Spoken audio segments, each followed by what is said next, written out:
हमारे जीवन में ज्यादा कुछ नहीं बदलेगा जब तक हम खुद नहीं बदलेंगे। दोस्तों नमस्कार, मैं हूं डॉक्टर सीबी सिंह और दोस्तों हमारी डेयरी इंडस्ट्री में लगातार इम्प्रूवमेंट हो रहा है, नई नई टेक्निक्स आ रही हैं। हमारे जो डेयरी फार्म के जो एनिमल्स हैं उनकी ब्रीड इम्प्रूव हो रही है और हम देख रहे हैं कि जैसे जैसे मिल्क प्रोडक्शन बढ़ रहा है वैसे वैसे उनकी एनिमल्स की रिक्वायरमेंट भी बदल रही है। तो दोस्तों हमें बदलना तो पड़ेगा। तो उसी सिलसिले में मैं आज लेकर फिर हाजिर हूं आपके सामने डेयरी फार्मिंग से रिलेटेड एक सही, सटीक और साइंटिफिक इंफॉर्मेशन। दोस्तों आज मैं आपसे ऐसे कुछ 5 ऐसे आसान तरीके आपसे शेयर करूंगा जिनसे आप अपने पशु से दूध का उत्पादन बढ़ा सकेंगे। तो दोस्तों इस चैनल को सब्सक्राइब करना ना भूलें, क्योंकि हम हमेशा आपके लिए लेकर आते हैं सही, सटीक और साइंटिफिक इंफॉर्मेशन। तो इस चैनल को ज्यादा से ज्यादा सब्सक्राइब करें और अपने जो डेयरी फार्मर, जो किसान भाई हैं, उनके साथ इसको शेयर करें। तो दोस्तों इसी सिलसिले में जो पहला जो इंपॉर्टेंट पॉइंट है वो है परजीवी कंट्रोल। पहला पॉइंट है परजीवी कंट्रोल। हमें जो एनिमल्स के जो परजीवी उनके ऊपर होते हैं, उनके अंदर होते हैं, तो जो बाह्य परजीवी और अंतः परजीवी दोनों को हमें नियंत्रण करना है। तो अंदर जो उसके परजीवी होते हैं जिनको हम डीवर्मिंग के माध्यम से उनसे मुक्ति पाते हैं, तो डीवर्मिंग कैसे कराएं इस पे मैंने अलग से वीडियो बनाया है। और जो बाहर के परजीवी हैं, जो जू हैं, चिच्चड़ हैं, मक्खी, मच्छर, तो इनके लिए आप बाहर बहुत सारे लिक्विड्स अवेलेबल होते हैं मार्केट में, बहुत सारी दवाइयां आती हैं, उनको आप इस्तेमाल करें। लेकिन आप ये मान के चलिए कि जो परजीवी हैं उनसे आपको उस एनिमल को मुक्त करना पड़ेगा। एक्चुअली जब तक आप उनसे उसका ट्रीटमेंट नहीं करेंगे, जब तक एनिमल कंफर्टेबल नहीं होगा। और अगर पशु कंफर्टेबल नहीं होगा, आराम में नहीं होगा, वो बेचैन रहेगा, तो ज्यादा से ज्यादा दूध का उत्पादन वो कभी भी नहीं देगा, भले ही आपकी जो पशु की नस्ल कितनी भी अच्छी क्यों ना हो। उसके बाद है दूसरा जो पॉइंट है वो है दूध निकालने की विधि। आप किस तरीके से उस पशु से दूध निकालते हैं। दोस्तों मैंने देखा है कि 90% जो फार्मर्स हैं वो जो दूध निकालते हैं वो इस तरीके से निकालते हैं, अंगूठा उनका हमेशा अंदर होता है। दोस्तों ये विधि बिल्कुल भी सही नहीं है। इससे एनिमल को बहुत ज्यादा तकलीफ होती है और जब उसको तकलीफ होती है तो वो कोशिश करता है कि मैं दूध पूरी तरह से उसका दूध नहीं उतरता और वो दूध को अपने पास रख लेता है। तो दोस्तों हमेशा यूज करें फुल हैंड मेथड, मतलब अंगूठा आपका हमेशा बाहर होना चाहिए। ये फुल हैंड मेथड में हमेशा पशु को ऐसा लगता है कि जैसे उसका बच्चा दूध पी रहा है और बड़े आराम में होता है।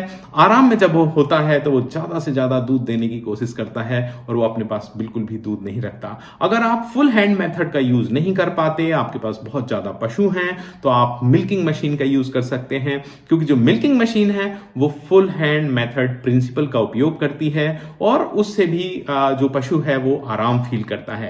तो दोस्तों हमेशा याद रखें। जो तीसरा पॉइंट है वो है दूध निकालने का समय।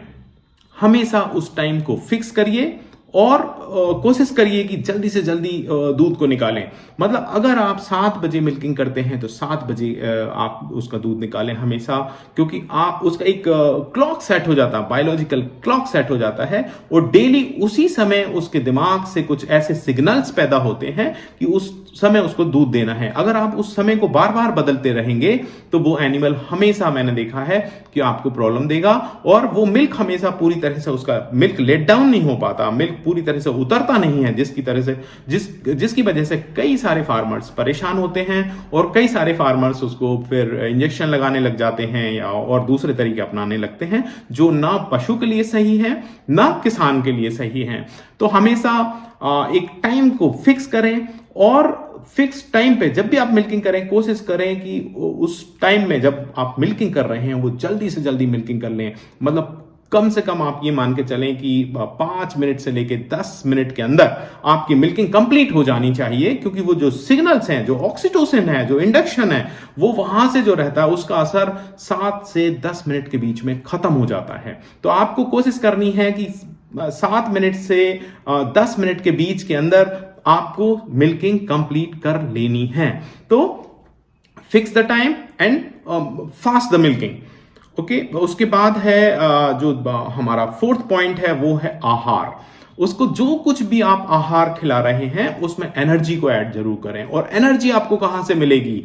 वो मिलेगी आपको ग्रेन से, अनाज से। अनाज मतलब आप जो भी पशु आहार अगर उपयोग कर रहे हैं तो उसके अंदर अनाज होना चाहिए, मक्का है, बाजरा है, क्योंकि इससे उसको ऊर्जा मिलती है, एनर्जी मिलती है। और जब ऊर्जा मिलती है तो उसका मिल्क प्रोडक्शन बढ़ता है। तो उसमें क्या होना चाहिए? अनाज का पोर्शन बहुत इंपॉर्टेंट है। अगर आप खली यूज कर रहे हैं तो कोशिश करें, अगर आप खली यूज करते हैं तो उसमें भी आप अनाज को मिक्स करके दें। अगर आप टोटल सपोज आप 4 किलो अगर खली यूज कर रहे हैं तो उसको खली को आप 3 किलो कर दें और 1 किलो आप उसमें अनाज ऐड कर दें, बाजरा या मक्का। तो आप देखें टोटल जो भी आप उसमें कंसंट्रेट यूज कर रहे हैं उसमें ऑलमोस्ट आप ये मान के चलें कि 25% कम से कम 25% उसमें अनाज का पोर्शन होना चाहिए, जिससे उसको पूरी एनर्जी मिलेगी। और एनर्जी मिलेगी तो मिल्क का प्रोडक्शन बढ़ेगा। आहार में ही एक चीज और आती है, वो है मिनरल मिक्सचर। क्योंकि अगर उसमें मिनरल मिक्सचर होगा तो उसको कैल्शियम, फास्फोरस, मैग्नीशियम, ऐसे इंपॉर्टेंट जो मिनरल्स होते हैं वो भरपूर मिलेंगे। और जब मिनरल्स मिलेंगे तो दूध ज्यादा बनेगा। दूध बनेगा तो डेफिनेटली आपको दूध ज्यादा मिलेगा उस पशु से। तो दोस्तों ये बहुत इंपॉर्टेंट चीज है। और जो 5th पॉइंट है, जो सबसे इंपॉर्टेंट पॉइंट मैं उसको बोलता हूं, जो आपने सब कुछ खर्च कर लिया, आपके पास अच्छी नस्ल का पशु है, आपने उसको बहुत महंगा फीड खिला लिया, आप उसकी बहुत ज्यादा सेवा करते हैं, लेकिन जो 5वां पॉइंट है वो सबसे इंपॉर्टेंट है कि उसको भरपूर पानी पिलाएं। मैंने कई बार देखा है कि बहुत सारे लोग बहुत सारा पैसा खर्च करते हैं, अगर आप उसको पानी नहीं पिलाएंगे तो वो जो भी पोषक तत्व आप उसको देते हैं वो कैसे ही उपयोग होंगे, वो किस तरीके से घुलेंगे, उसके शरीर में उपयोग होंगे। और आप खुद भी जानते हैं कि जो मिल्क होता है, जो दूध होता है, उसमें करीब करीब 85% तक पानी होता है। तो आप सोचिए उसकी पानी की रिक्वायरमेंट कितनी बड़ी है अगर 85% पानी है।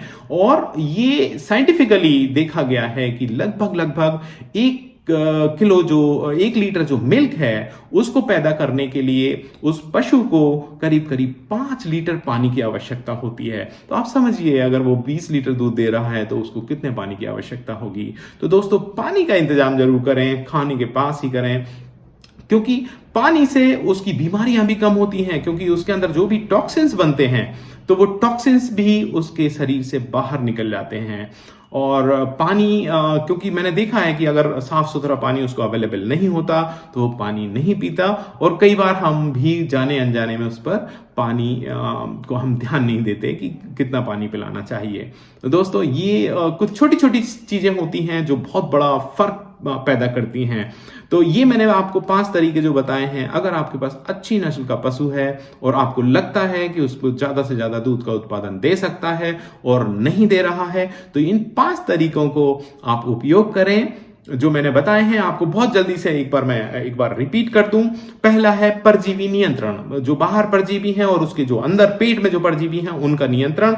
दूसरा है दूध निकालने का तरीका, हमेशा अपनाइए फुल हैंड मेथड, हमेशा अपनाइए फुल हैंड मेथड। आपका अंगूठा हमेशा बाहर होना चाहिए, उसको आराम रहेगा, ज्यादा दूध देगा। फिर मैंने तीसरा बताया था दूध निकालने का समय, हमेशा समय फिक्स करिए और फास्ट मिल्किंग करिए।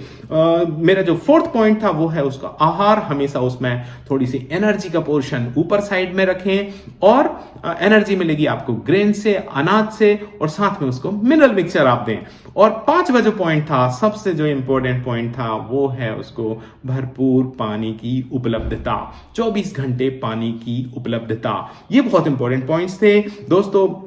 ये मान के चलिए कि पशु जितना कंफर्टेबल होगा उतना ज्यादा फीड लेगा, उतना ज्यादा पानी लेगा। तो आपको हमेशा यही चीज ध्यान रखनी है। दोस्तों मुझे उम्मीद है आपको हमारा काम पसंद आ रहा है, तो आप इस तरीके से हमारे साथ बने रहिए। आपका ढेर सारा प्यार हमें मिल रहा है। मुझे पता है कुछ चुनौतियां हैं, लेकिन हम सब चुनौतियों से पार पा लेंगे। आपके साथ मिलकर हम डेफिनेटली बहुत सारे जवाब ढूंढ लेंगे। और दोस्तों इसी तरीके से साथ बने रहिए। आप सभी को एक बार फिर से बहुत बहुत धन्यवाद। जय हिंद।